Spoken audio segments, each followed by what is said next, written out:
session and we have said that is learning, but really the learning starts the moment the child is born. And possibly we stop learning only when we end, only when at the end happens. With Correct. that perspective, we aren't really talking about education today. We're talking about learning today. Yeah. So Okay. please keep that as a perspective. Um, Next slide, please. Yeah. So what I've done is I've picked up three masters, I would call. Piaget, many of you would already know Piaget, Jean Piaget. He was a Swiss national.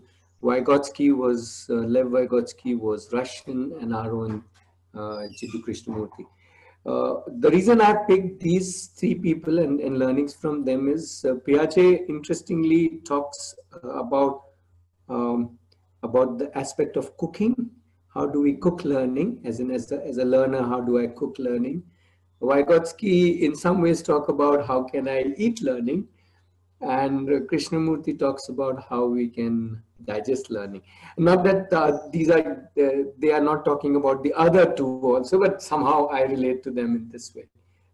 So we will go through three parts to today's session, and through cook, eat, and digest.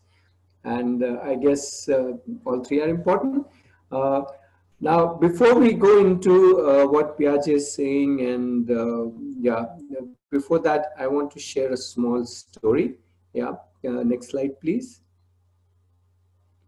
The story is of a boy who said that he has taught his dog how to sing.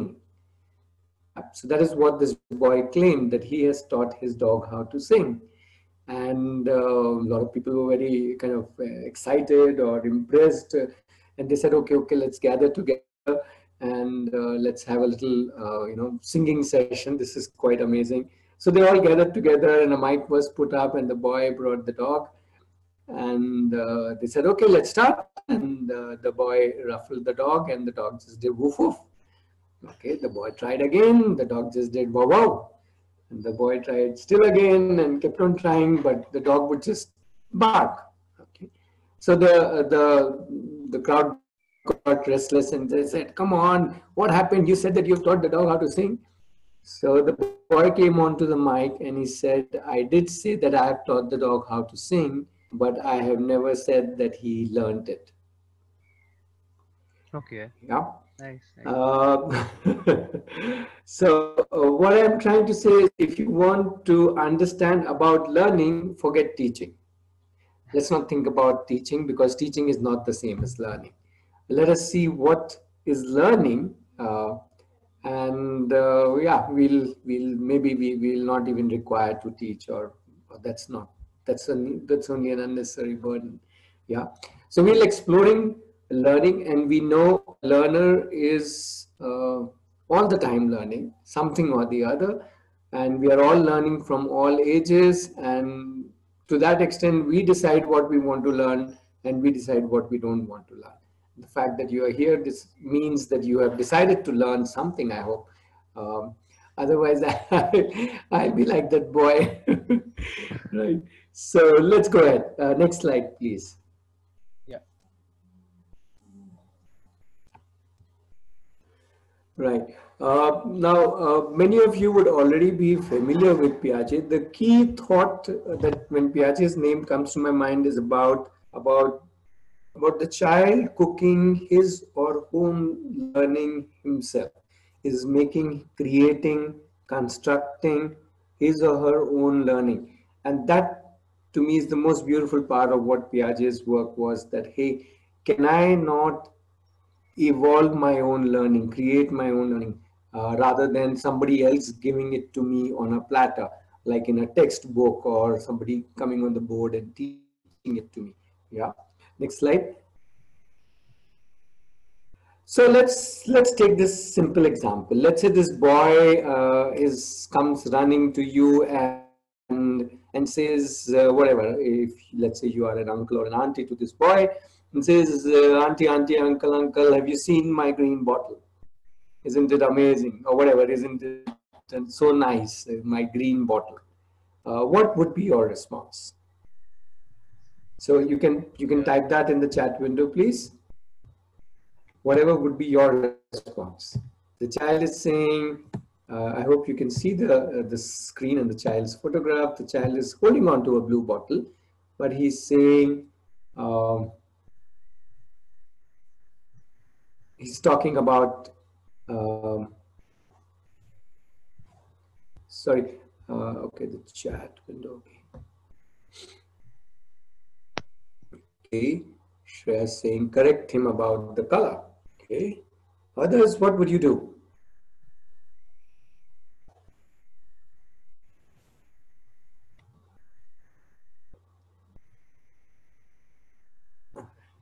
Please stay with the previous slide. Yeah, yeah.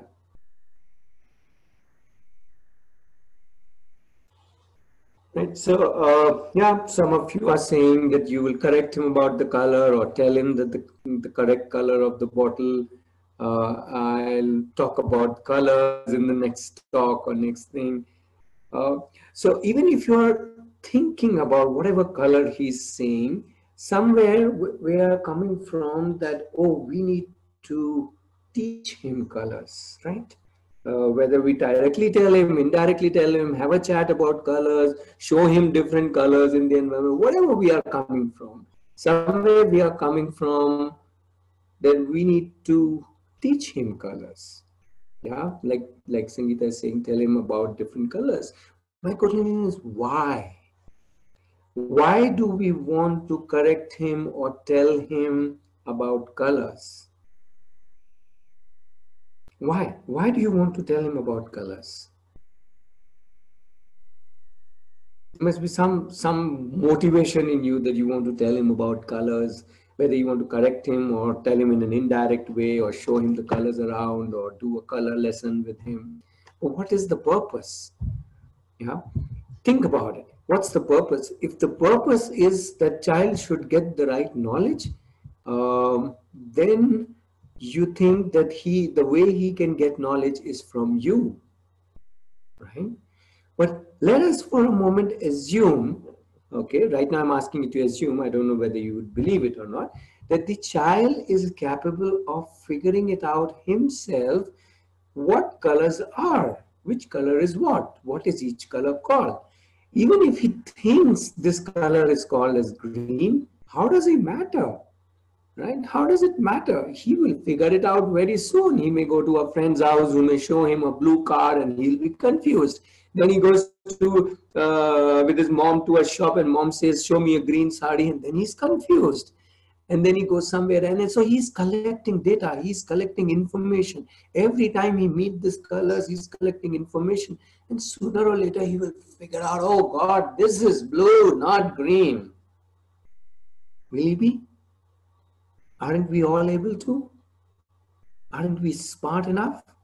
Isn't the child capable enough? And the child is not only capable enough, the child likes doing it. That's the beauty of learning.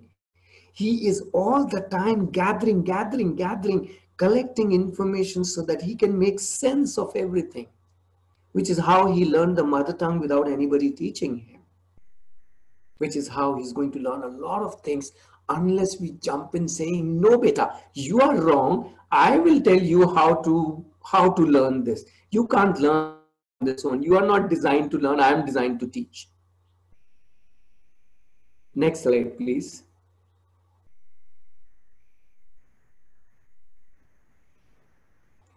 So the whole question is, why are we so excited to teach when the child is already so excited to learn? By excitement, I don't mean he may be sharing the excitement right now. He may not be excited about colors right now. He may be excited about colors later. But then the child likes learning. Every single child, you and me when we were kids and everybody else likes to learn. Even me and you like to learn now. We are all excited to learn. Then why are we as teachers so hung up about teaching? So much getting into the way of the child, which is what Jean Piaget is saying. Can the child not create his own discovery? Somebody said, oh, but then you want each child to kind of reinvent the wheel? I say, exactly. Reinventing the wheel is so awesome. It is so amazing. The child is designed to make sense of his world through his senses, his thinking, his touch and feel, his mistake, his failings. And when we can understand that, then there is no stopping the child. There is just letting the child go. Next slide, please. So I've taken a very quick, I want to take a quick example of what happens in a traditional classroom where, you want the child to learn how to draw a circle of 5 centimeter radius, and invariably the teacher will show or some lesson plan will happen, okay, of this is how, because that's part of the syllabus, okay. But if you step back and say, hey, how does the child learn how to draw a circle of 5 centimeters? What are the essential ingredients which can lead the child to learn? One way is, as I said, obviously, I show the child, I demonstrate it, I draw it on the board or I draw it on the notebook in front of the child, and that's how the child learns how to hold the campus. I give step-by-step instructions and so on. I tell them what is 5 centimeter, I give them a scale and I give them everything. That's one way of doing it, right? There is nothing wrong in that. The only thing it presupposes that the child needs us. But the child may not be, forget needing, even wanting us. What possibly the child wants is that if there is anything to be learned, it should start with me. Next slide, please. The moment the child wants to do something, let's say the child wants to draw a circle for whatever reason. The child may want to draw a moon, or the child may want to draw a wheel, or the child may want to cut a wheel to put in his car which he is making, or whatever else the child may be wanting to do. The moment the child is the one who is saying, I want to learn it, then there is a totally different motivation to it, or you can say energy to it. Next slide, please. And that motivation comes from the child's why. So not only is the why important, the why is coming from the child, number one, and it is the child's why. Why does the child want a circle? I want a circle because of some reason. I need to do something with that circle, right? I may be wanting to, as I said, maybe make a wheel, maybe make a design on my t-shirt or whatever. Next slide, please. And then when I am doing that, there is openness to it. I am in no hurry. There is no end result. There is no right answer which the teacher wants. There is no correction to it. I am allowed to rather explore it. I draw so many circles till the one I get right. I can draw circles using so many things, lids, bottles, bangles, and so on. I don't even need a compass to start with. And then somewhere I know I put two wheels on a truck, and one wheel is small and one wheel is big, and my little truck wobbles and I'm not liking it. Now I want the circles to be exact. Now I have to think, how will I get them exact? And that is the journey of openness, where my problems, where my whys, where me create this kind of learning. Next slide, please. And how can that happen? Well, that can only happen if we get the children to explore. We are in so much of a hurry to teach them that we don't let them cook. So we cook for them. We make nice dishes, very interesting audio-visual dishes nowadays called lesson plans, lesson activity, resources, and so on. I was introduced as somebody interested in activities and resources. I'm only interested in them. I don't create them. I let the learner create it. I'm just around there, just observing, watching them, how each one is exploring and learning in different way. Each has a totally different track. And there could be a child who would come back and say, yeah, give me this. Maybe then my job is more like a peon or a supplier who would supply that if that is the child if the child can't get it himself. Yeah, next slide. So if I conclude Piaget, to me Piaget was interested not in what children do, but in what they think. He valued their thinking far more than what they are doing. If you want all to do the same thing, please put them in a class, put them into the benches, tell them not to move, tell them not to speak, you tell them what to do, and then all will do the same thing. Sounds exciting? No. But you let them think, let them do whatever they want to do, but they are thinking, constantly thinking. Even when they are fighting, they are thinking. Even when they're smirking, they are thinking. Even when they are passive, they are thinking. Even when they are not doing, they are thinking.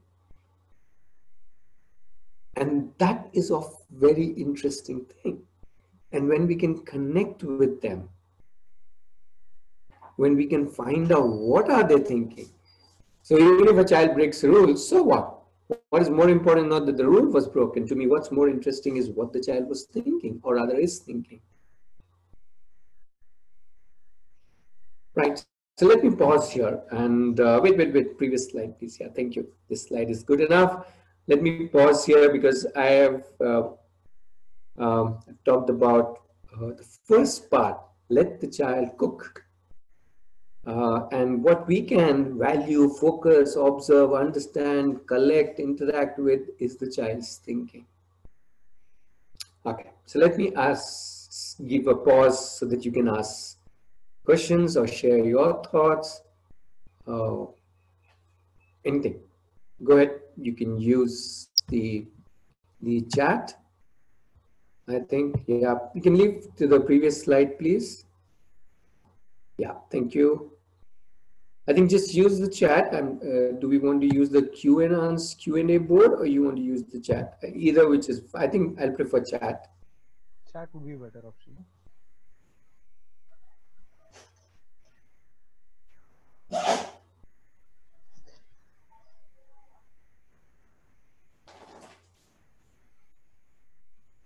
Manwa is saying this approach would require a higher teacher to student ratio. Manwa, this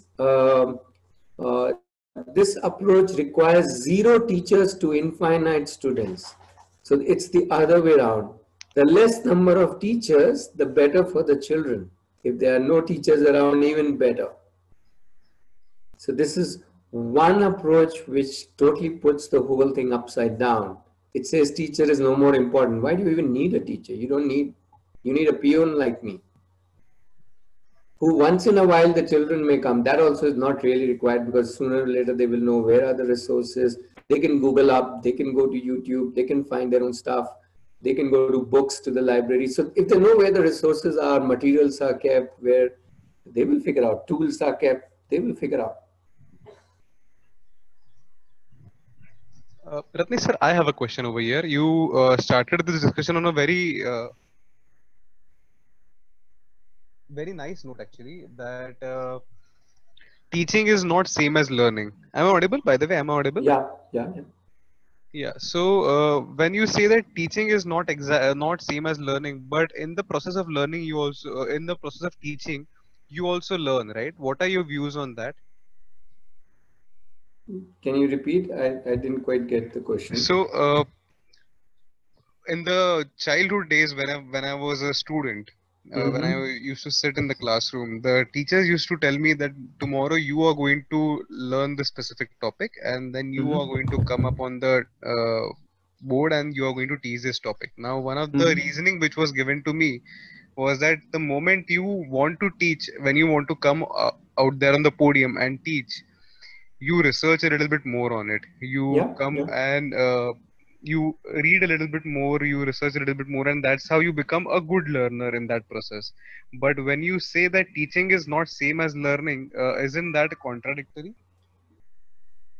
Yeah, there the whole point is that the one who is teaching is the one who is learning.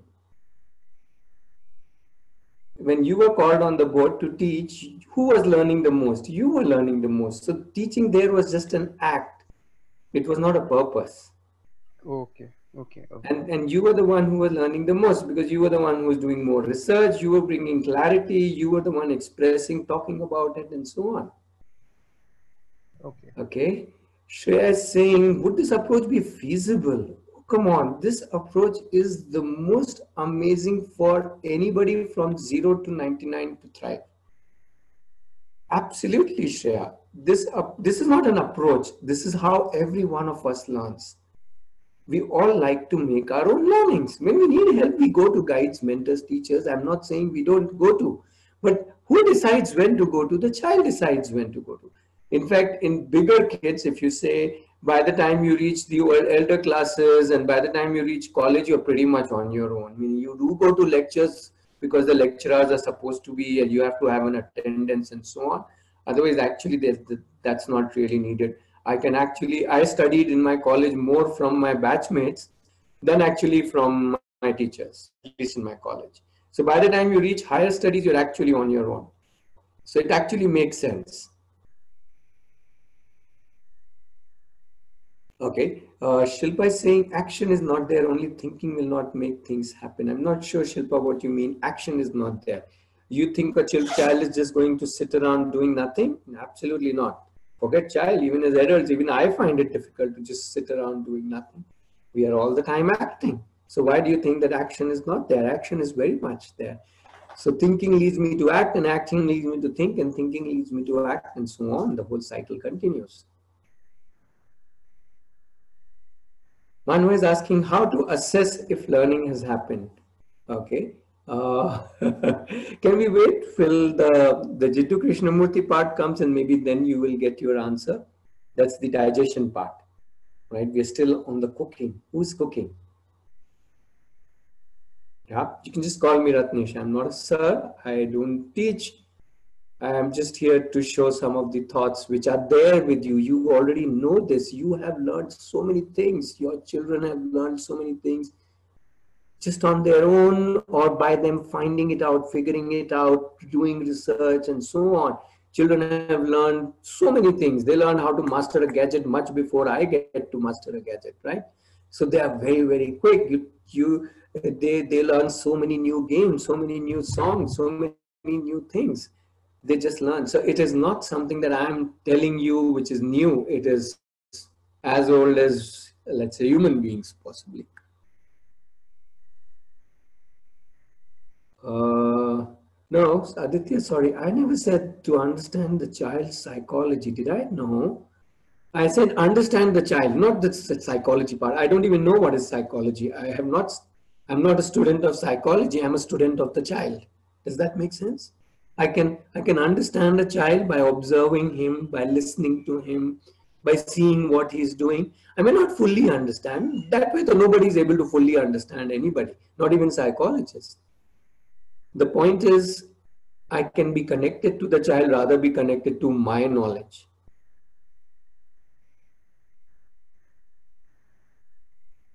Yes, Vishnu, they will break stuff, they will create stuff, they will do all kinds of things. In fact, we also do all kinds of things. Isn't failure the very important aspect of learning? Okay, let's move ahead and let's see how things evolve. Let's move on to Mr. Lev Vygotsky.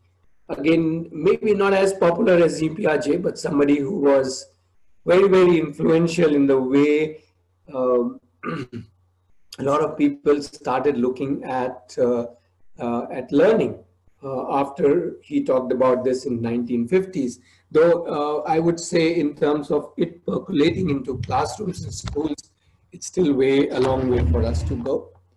So what Vygotsky said was very simple. He said, what Piaget is saying, he took it one step ahead. He's saying, yes, learning should be my driven, could be enjoyable when I'm doing it, but learning happens through others. That's what he was saying. So through others, let's do a small activity. Next slide, please.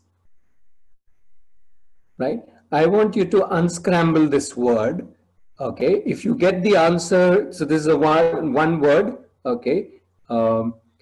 Don't type it in the chat window. If you've got the answer, maybe you can put A in the chat window or yes in the chat window. Oh God, I said don't type it. Somebody typed it. Anyway, next.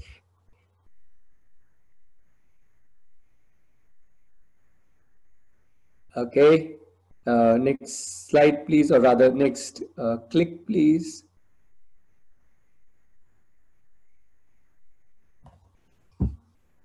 Can I have the next click, please? Then, on the slide? Okay, so some of you got it. Some of you may find it uh, challenging to get it. Some of you might say, nah, I don't even want to try. Was there anybody here who didn't even want to try this? Nah, this is too difficult, or I am not into unscrambling things.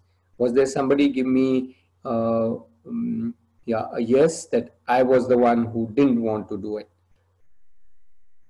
Or I was the one who was challenged, or who said, no, this is difficult. Give me a yes in the chat window if you were one of those. And there is nothing wrong in that. Some of us like these things, some of us don't like these things. Some of us feel overwhelmed by this. Okay, nobody's responding. Next slide, please.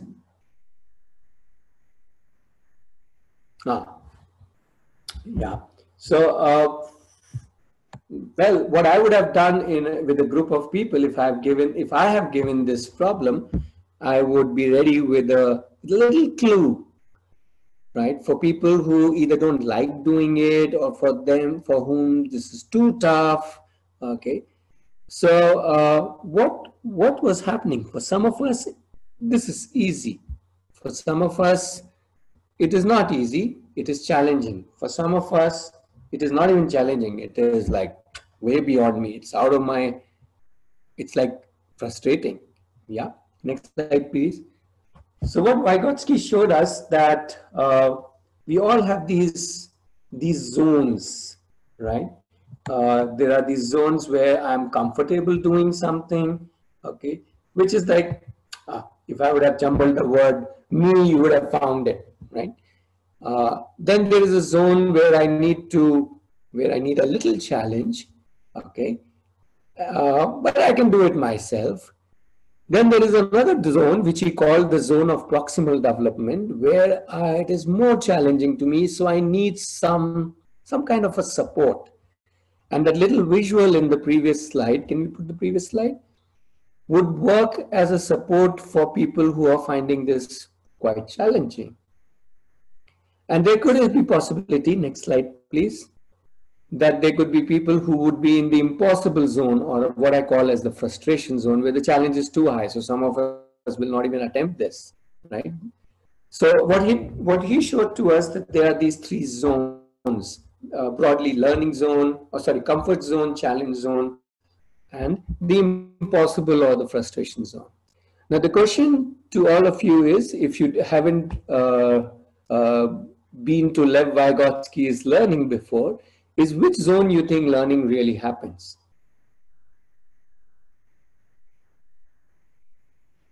Any new learning, where does it happen? Does it happen in the challenge zone? Does it happen in the comfort zone? Does it happen in the impossible zone? Yeah, I'm calling the flow and the zone of proximal development to be both the challenge zone. Yeah, the zone of proximal development, right? The challenge zone. Even in the flow zone, the challenge is there. Even in the zone of proximal development, the challenge is there. Next slide, please.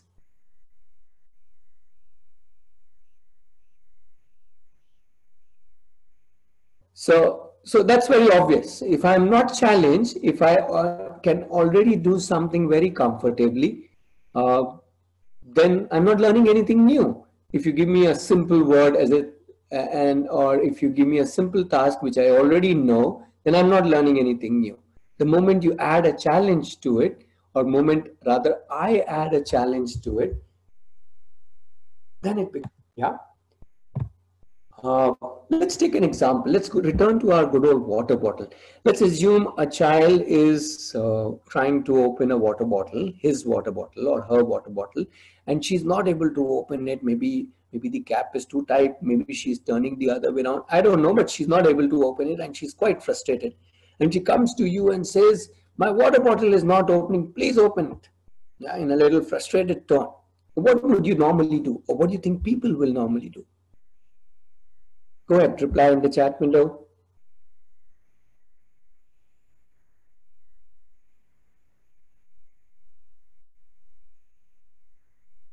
Right. So most people will open it for her. But then if you realize, what have we done? Where was she? She was in the impossible or the frustration zone. And by opening it for her, we have brought her directly into the comfort zone. So there is no learning. Can we try and so that is one approach. We are making it so easy for the child that the child it's no more an effort. But maybe I can be in between. I can bring the child out of the frustration zone, but into the challenge zone. And that's when the child can start thinking or doing or trying, because now the child has somebody who is there to support the child just about enough, just that little wee bit. In fact, interestingly, okay, I'll come to that. So what we are, the next slide, please. Yeah. So one way to remember what to do. The problem is we get very excited when the child doesn't know something. We started teaching the child, and in a more interesting way to look at this whole thing is this little joke. So this little joke is like a reminder, and the joke is, how do you eat an elephant? I'm sure you've heard this question before. How do you eat an elephant? Right? We all know the answer. We eat an elephant bite by bite, which is what chunking is all about. When we can break it down into smaller pieces or chunk it up into bigger pieces. If it is too easy for the child, we chunk it up, make it into something little more bigger, more tougher, more challenging. If it's too frustrating, we can help down. Okay, so that the child can attempt a smaller chunk or a smaller piece, which the child can do. Next slide, please. But even more interesting than the comfort and the frustration zone is when the child is in the challenge zone. This is where Vygotsky, I think the word is going a little out of the slide. Okay, but Vygotsky brought in this term called scaffolding, and I'm very happy that he didn't bring the term supporting, because somehow in the name of supporting we end up doing it for the child. We make it so easy for child that the child isn't constructing it anymore. Yeah, but what he said was, can we scaffold the child? So don't do it for the child. The work the child has to do still, just create a little scaffold, just create that little structure on which he can now stand higher and be able to do his work. So that is what Vygotsky suggested, and one of the best ways which he talks a lot about is when a child is scaffolded because the child works with other children. Next slide, please. So while there are many scaffolding strategies, the one that I like the most, and the one I guess Vygotsky used to like the most because he's talked about it so much, is this whole thing of child doing it together with other children.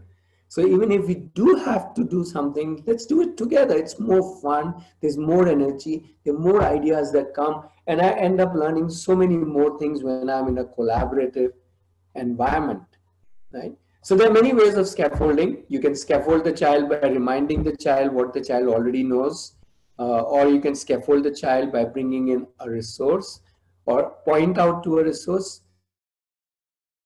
When we can scaffold the child by us not doing anything, but by simply having the child working with others. And when the child is working with others, including sometimes me, then we all learn in it, because we are not working with them for doing it for them. Remember, the key word is with them, not for them. If we are both working on something, we are both learning, we are both trying, we are both making mistakes, we are both being silly, and we are both being intelligent. That's the whole idea. And that's when the energy of learning comes. That's when the energy of doing comes.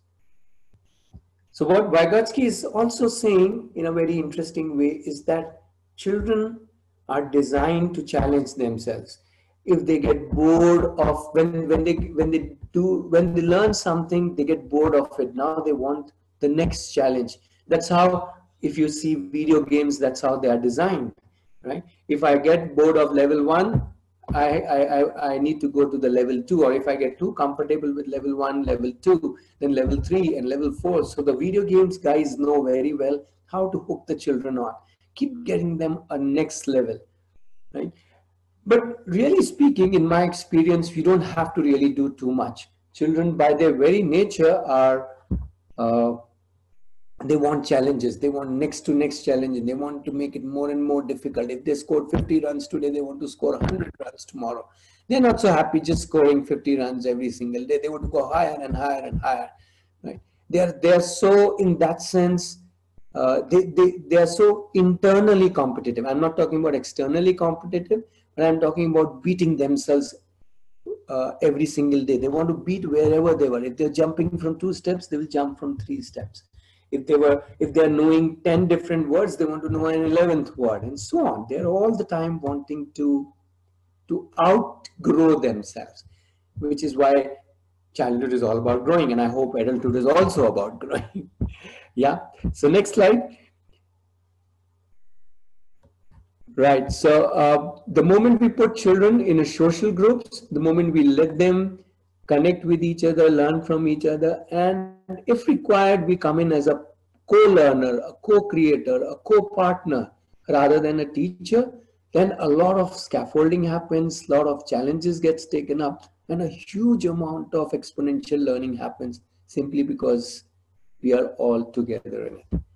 Yeah. So that's what eating is. I'm just reminding you, eating is much more fun when we all sit together and eat, isn't it? Not as feeder and eaters, but all as eaters. I'm sure we all like eating together.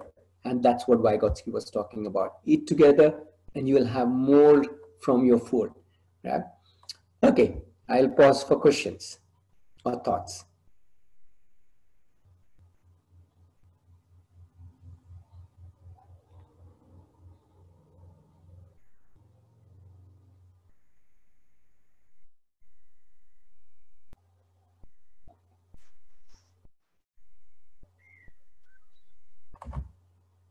You can take your time to type it in the chat window.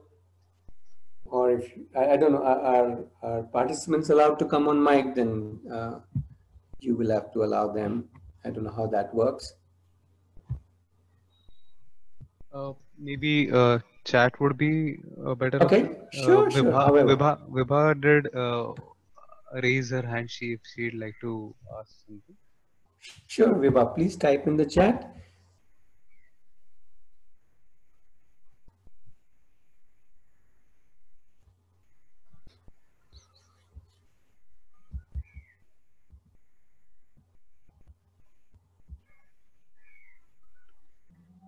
Okay. Okay, so while people type or think about their questions, so what we have done is we are part of a community.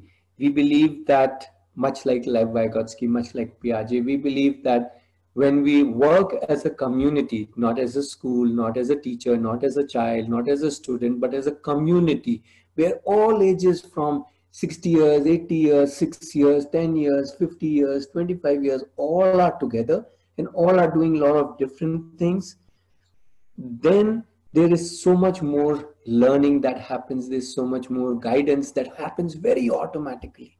And in some ways, Manasvi, that is what is the answer to your question. Okay. The problem is we think that the child will learn from a teacher. No, the child will learn when the child is with a lot of other learners. Okay, where is the question of yeah, where's the question of being misguided when there's so many people to guide you, to push you, to pull you, to challenge you, to bug you, to poke you, to do all kinds of things to you? No? So yes, Shubhangi, teachers are not required. They just need co-learners, co-creators.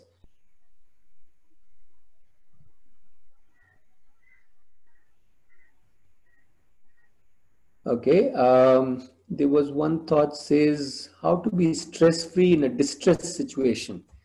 Okay, Salman, the stress has been, I don't know which stress are you talking about, but if you're saying children are stressed or learners are stressed, that's because we have created a stressful society. We have created a stressful system. School is essentially a stressed system where I have to match up with others, where I have to catch up with the classwork, homework, teacher, curriculum, examination, tests, projects, everything is a stress. So we have created a stress system and now we are trying to be stress free. Lockdown or COVID-19 is not a stressful situation. What is stressed is how we have conditioned ourselves. We have conditioned ourselves to be stressed. We have conditioned ourselves to look things at only in one way. So if you want to de-stress yourself or unstress yourself, remove these systems from around you. Okay, Shreya is saying, how will it work to learn a new language? Shreya, a child learns mother tongue, purely by being in an environment where where people are speaking that language. And if in a child's home, mother speaks one language, father speaks one language, grandma speaks another language, and maid speaks four languages, then the child learns four languages. Isn't that beautiful? And why are we so hung up with languages and arithmetic? Is that what life is? When did you last use Pythagoras theorem, Shreya, in your life, unless you are a teacher? You didn't. I don't know why we are so hung up with maths and language. We should be hung up more with music. I'm sure you heard music more. You hear music more than you use maths. You can outsource maths to somebody else and enjoy the music yourself. So let's really think about what are we talking about. The child can learn what the child needs, what the child wants. When two children go to buy a chocolate from a shop and they have an argument over what's the correct amount to be returned to the shopkeeper and so on, they learn far more arithmetic than they would learn in a classroom. So if you want children to learn arithmetic, send them shopping. Simple, meaning not in today's world, not till lockdowns and outside shops are safe. But once they were safe and whenever they are safe, I'm talking about the past and the future, the children learn anything, arithmetic, language, science, history, geography, crochet, embroidery, drumming, anything, when they want to do it.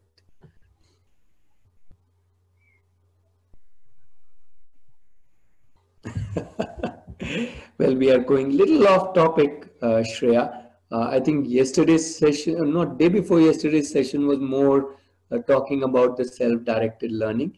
You don't have to revolutionize the entire system. You can just walk out of the system if you want to. But let me not get diverted. This is a little off today's topic.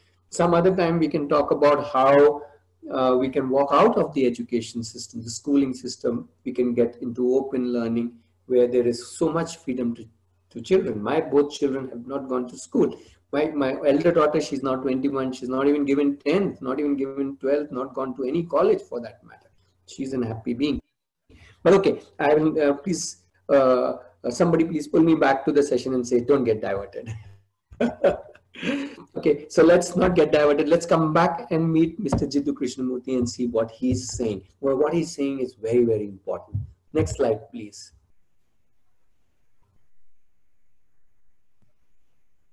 What he's saying is so amazing. What he's saying is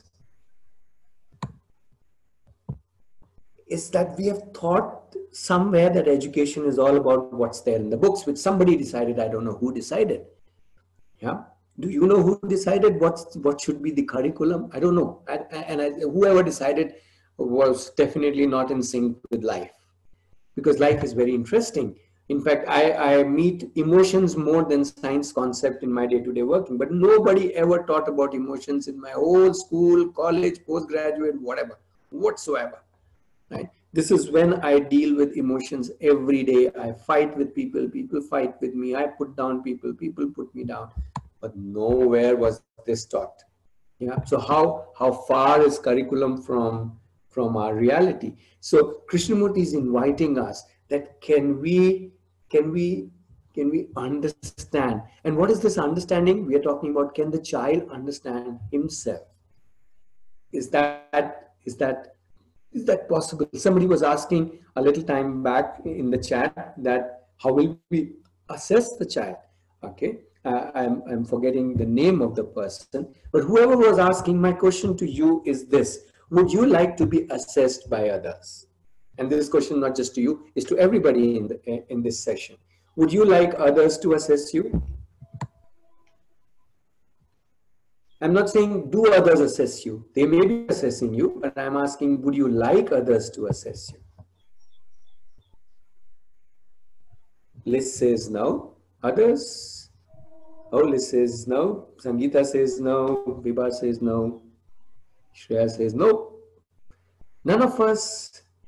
Uh, Feedback is different. Feedback is not assessment. Sorry, assessment is not equal to feedback. Assessment is equal to judgment, evaluation. That no. Would you like to be judged? No. None of us like that. Next slide, please. So what do we want? What do we like? What do we like is we want to reflect back. We want to digest what has happened. If I had a fight, if I tried to solve something, if I made a jump and I fell, if I lost a game in football, what should I do? I should reflect back, because that losing in the football can be a great learning, because that falling down can be a great learning, because the essay or the article or the story or the poem that I have written, if I can reread it n number of times to reflect back on it. Yes, Manava, we are only programmed to expect assessment. Now we need to program Manava to think about reflection. Well, not think about reflection, but reflect. Right? The moment we put children out of assessment and into self-assessment or reflection, whatever word you want to give, I'm okay with self-assessment also, though I like the word reflection more. Then things become very interesting, right? All of us can reflect. In fact, we can reflect alone, we can reflect with somebody, two people reflecting, we can reflect in small groups, and we can reflect in large groups, and we can even reflect to the whole world. When I write a blog about my own life and post it on the World Wide Web, I'm reflecting with the world. Anybody can come and leave a comment. Or I put a little note on the Facebook page or whatever social media you're in, and people give a comment on it. Then you're reflecting with the open world. So you can reflect with the world, with your neighbor, with your mother-in-law, with your child, with anybody, and yourself. And it is so beautiful when children can grow out of their own self-reflection. My son, he's 15. He has never been to a school. He has never been assessed. Yet he reflects on what is he learning, how is he learning, how well is he learning, and learning could be anything from his behavior to his food to his whatever he's doing and so on. Next slide, please. Right. So what Krishnamurti was saying, I've kind of, obviously, we can go on for possibly a year talking about what Krishnamurti has taught us. There's so many books and so many beautiful essays he has written, so many lovely talks that he has given. But if we try and look at some of the options of how can I invite the child to observe self, question oneself. That is so important. Krishnamurti talks about, can we get the children to learn how, not learn, but encourage or invite or create a space where the child starts questioning himself. How did I do this? What did I do? How did I behave? How did I play? How did I work on this? And so on.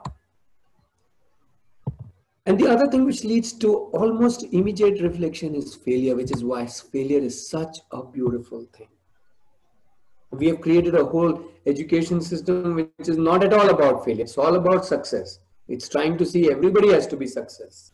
You know, schools put up, our success rate is these many children with these many percentage marks. But failure is so amazing as a learning. And so our explorations, invariably failure leads to exploration. When I fail, the next time I want to explore some other option. That is what is exploration. And then I start seeking my own answers. My own answers may come from within me, from discussions, from reading more books, from researching, and so on. The whole world becomes my classroom. So if I'm looking at understanding learning, I'm not here, I told you right at the beginning, I'm not here to tell you about teaching. I'm here to talk about learning. If you're looking at learning, to me, these are the three ingredients of learning. Next slide, please. And the digestion is so important to it, because it's not just enough for me to eat, cook and eat.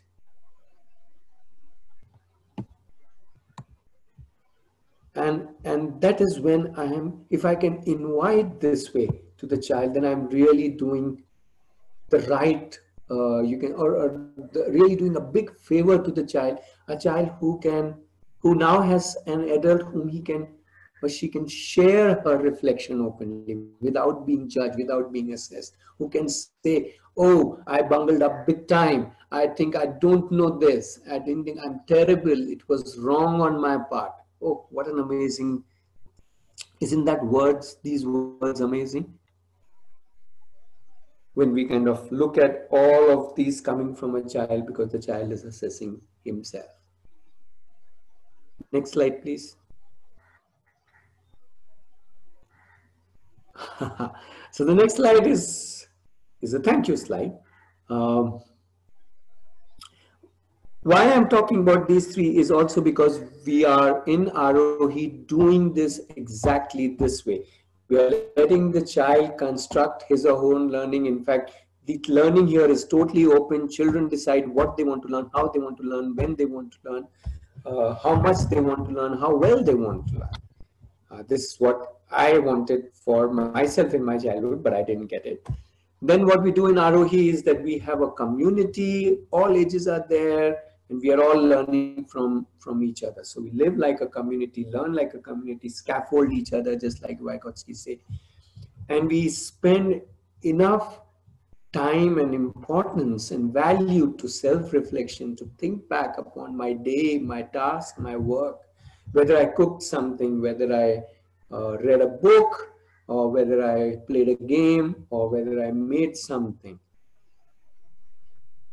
That is what, so we kind of cook, eat, and digest our learnings as we grow in our own journey. And all of us are doing that. So again, I will pause. And if you have any question, I think we have few minutes, 3 minutes by my watch. So we have few minutes left in this webinar. I can take up any question if you have. If you have a question later on, our contact details are there. You can get in touch with us, and yeah, we will be more than happy to respond to you, support you. If you want to create a learning community, well, we can guide you because we have one, and so on. Yeah, I can wait for some questions.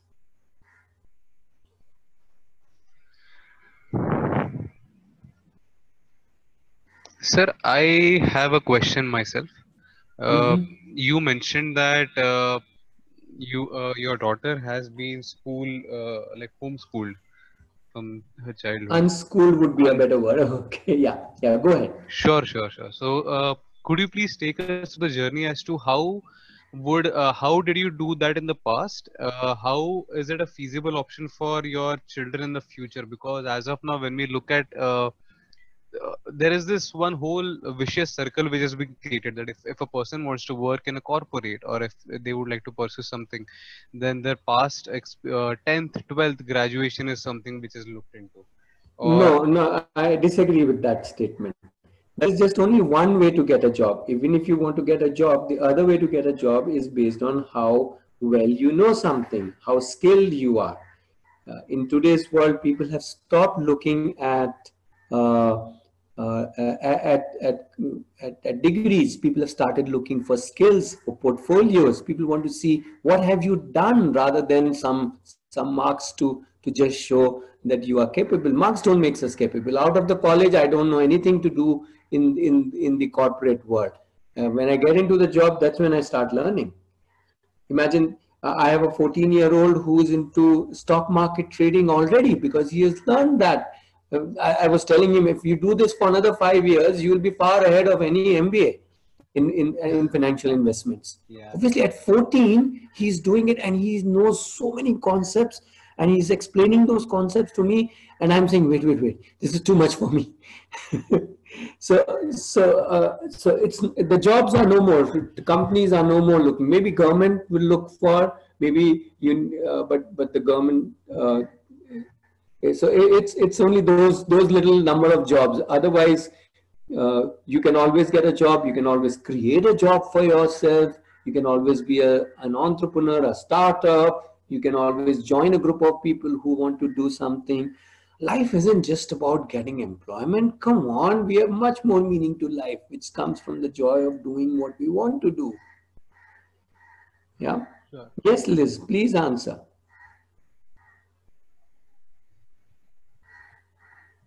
Yeah, Liz, when you say that unless we experience such a learning, Liz, all the children from 0 to 3 years are learning open learning only, aren't they? And after we get out of college, rest of the life we are still open learners. So if you really see, you have the experience of open learning right in front of you. Go to any child, 2 years, 1 year, and he or she is learning so many things completely without an uh, completely without a curriculum. Nobody told a 2 year old that you should learn a mother tongue. This is your curriculum. Imagine if that was put down as a curriculum, or how to walk. Okay, that's a part of a curriculum. Today, lesson one, beta, how to walk. Tomorrow, lesson two. Half an hour, we'll every day learn how to walk. Does that work? I hope nobody creates that into a curriculum. Okay, Liz wants to add something on audio. That's for the organizers to look into. I don't know if that can work. Yeah, but please, Shubhangi, don't think that the corporate world wants only certificates. No, corporate world wants doers and and learners who can do things, who can think. They want thinkers, they want doers, they want people who can reflect back, who can work in teams. When I got out of my college, the first thing I got was a training in team working. And I said, oh my goodness, for so many years of my life, 21 years of my life, you have taught to me to be an individual. And the moment I stepped into my first job, I am being told, no, no, no, no, no, you don't work like an individual. You have to work like a team member. He said, why wasn't I told that when I was in first standard? Why wasn't allowed to sit in exams as a team? Aren't all our projects teamwork? What are we trying? We're trying to say that, okay, only I individual has to learn? No. Liz ma'am can express her questions. Okay, I she's have. mentioning her cousin got into, yeah, some organization purely based on. I can give you examples after examples, and I would also question, why are we so hard stuck on getting jobs? I keep telling people, think outside the jobs, create your own life. If you don't want to, if you join a group of people, that's also creating your own life. Even if you want to join a company that values you as an individual because of what you have done. And what you have done should be something which you can show, not some textbook answers. Okay. Yeah, may I add, Ratnesh sir? Please, please. Okay, this is an experience of my cousin. This was way back before 1998. So we have these structured thinking that, people get selected into organizations based on exams or tests or these marks. Now, my cousin is from a literature background. He approached the company Dhruva Infotech, which is in Bangalore, and he said that he's interested in designing games. And the company gave him a project. He worked on it. He submitted the project and he was hired. He's still with the company. Yeah, that's I agree with you. I would say a person who has not gone to school will stand out automatically because he would not be showing a certificate. He'd be showing solid work. And you would always be, think about you want to recruit somebody. You have 20 application and the 21st application is not an application. It's a portfolio, or it's a project report. You will obviously be drawn towards that. You will say, my goodness, this guy has done real work. And that is what children like, real work. All of us like. Okay, so I don't know if there are more questions, but we can talk more about open learning in more detail in some other webinar that I leave for Makeshift to see when they want to go on to that topic totally. Today's topic was more to do with learning. So I'm sticking to the cooking. Can we let the child cook his learning? Can we let the child eat his learning with others? And can we invite the child to digest his learning through reflections? So yeah, that's what I would like to conclude at. Thank you very much. Thank you. Thanks a lot, Ramesh sir. Actually, it was a very next dimension topic, because when you say that learning which happens yeah, so learning is a self-exploratory process and not something that has to be taught by someone else. So I guess we have lost on that track, but sure. So if anyone have any kind of doubts or any questions, there are these contact details which have been displayed. You may reach out to them as per the convenience. Also, we'll be sharing a feedback form. So please let us know that what are your thoughts on the current topics and all. And yeah, thank you. Thanks a lot, Ratnesh sir. Thanks a lot. Thanks for joining us. We'll be ending the session now. Thank you. Sure. Thank you.